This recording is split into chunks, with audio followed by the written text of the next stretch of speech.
ایک گھنے جنگل میں تین دوست رہتے تھے۔ وہ تینوں ایک دن اپنا سرکشت گھر بنانے کے لیے دوسرے جنگل میں جاتے ہیں۔ وہاں انہیں ایک کوئل دکھتی ہے۔ وہ ان کے پاس جاتے ہیں اور انہیں کہتے ہیں، کوئل دادی، کیا آپ کو کہیں سرکشت گھر کا پتہ ہے؟ ہم ادھر دوسرے جنگل سے ڈھونڈنے آئے ہیں۔ بچوں، گہرے جنگل کے پاس تین گھر بنے ہوئے ہیں ندی کے پیچھے۔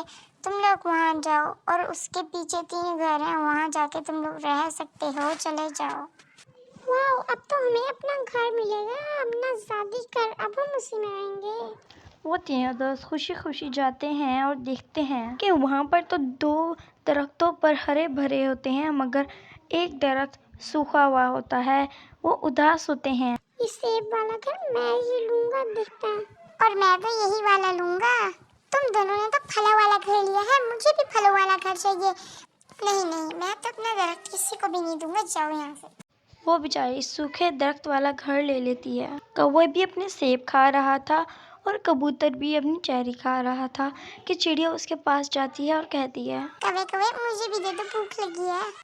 ہاں، یہ درخت میرا ہے، میں ادھر سے کسی کو بھی نہیں دوں گا۔ تم بہت برے ہو، اب سے تم میرے دوست نہیں رہے۔ وہ پھر کبوتر کے پاس جاتی ہے۔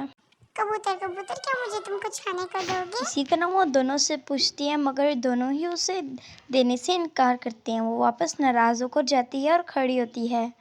وہ سوچ رہی تھی کہ درخت کہتا ہے، ارے چڑیا، تمہیں لگتا ہے کہ میں سوکھا درخت ہوں، مگر نہیں، باہر کے موسم میں تمہیں بہت زیادہ پھل دوں گا، باقیوں کے تو جھڑ جائیں گے۔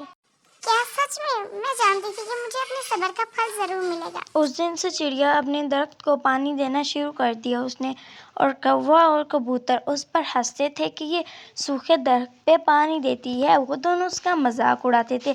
انہوں نے اپنے درختوں کا خیال نہ رکھا اور اسے پانی نہیں دیتے تھے۔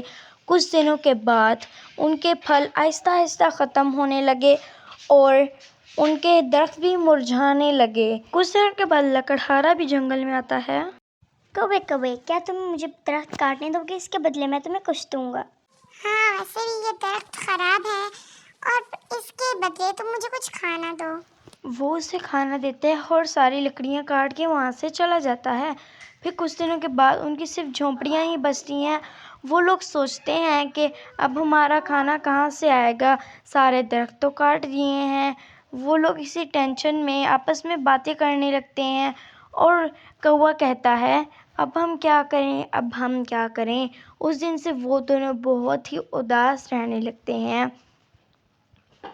لکڑہارا دوسرے دن جب کبوتر کے پاس آتا ہے، اس کے ساتھ بھی اسی طرح کرتا ہے، اسے کھانا دے کر اور اس کی ساری لکڑیاں لے کے چلا جاتا ہے۔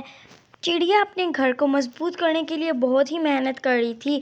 وہ روزانہ آتی، اسے پانی دیتی اور چھوٹے موٹے پودے لگاتی۔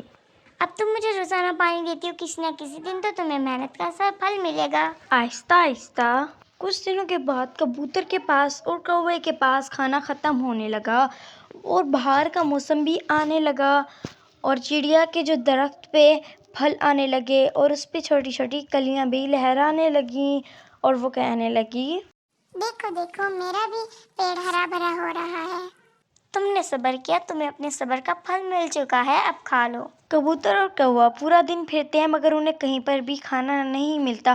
آخر میں جب دیکھتے ہیں تو وہ بہت ہی شرمندہ ہوتے ہیں کہ چڑیا کے گھر کے پاس اتنی چیزیں ہیں۔